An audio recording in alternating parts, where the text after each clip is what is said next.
దర్శక ధీరుడు రాజమౌళి అంటే బాహుబలి ముందు కాక కేవలం సౌత్ ఇండస్ట్రీ వరకే తెలుసు.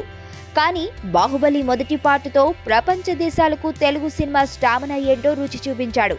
అయితే ఇండియన్ సినిమా చరిత్రలోనే ఓ కొత్త అధ్యాయానికి నాంది పలికిన రాజమౌళిని చూసి ఎంతమంది మెచ్చుకుంటున్నారో అంతకంటే ఎక్కువ మంది అసూయపడుతున్నారని చెప్పాలి.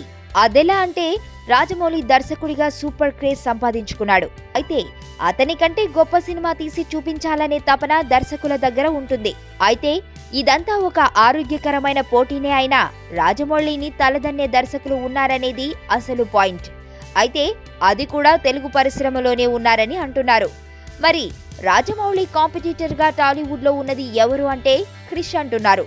కంచె సినిమాతో రెండవ ప్రపంచ యుద్ధాన్ని ఎంతో అందంగా తెరకెక్కించి విమర్శకుల ప్రశంసలు అందుకున్న క్రిష్ ఈసారి అంతకంటే ఎక్కువ బాధ్యతతో బాలయ్య 100వ సినిమా గౌతమిపుత్ర శాతకర్ణి చేస్తున్నాడు. ఇక రేపు బాలయ్య బాబు పుట్టినరోజు సందర్భంగా ఈ రోజు రిలీజ్ చేసిన మేషన్ పోస్టర్ అదిరిపోయేలా ఉంది. ఖచ్చితంగా తెలుగు సినిమా చరిత్రలో గౌతమిపుత్ర శాతకర్ణి కూడా ఓ గొప్ప సినిమా అవుతుందని చెప్పడంలో సందేహం లేదు.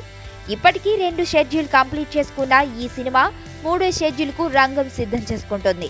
ప్రస్తుతం బాలకృష్ణ యుఎస్ లో ఉండటంతో షెడ్యూల్ కు కొంత ఆలస్యమైంది.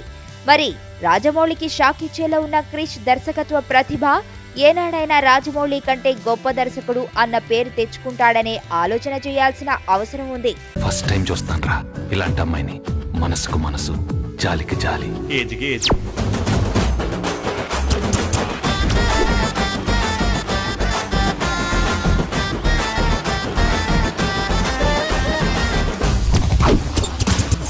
మదర్ తెరిసాయే మళ్ళీ పుట్టి పోలీస్ అయితే ఎలా ఉంటుందో అదే మా ఏసీపీ కృష్ణ.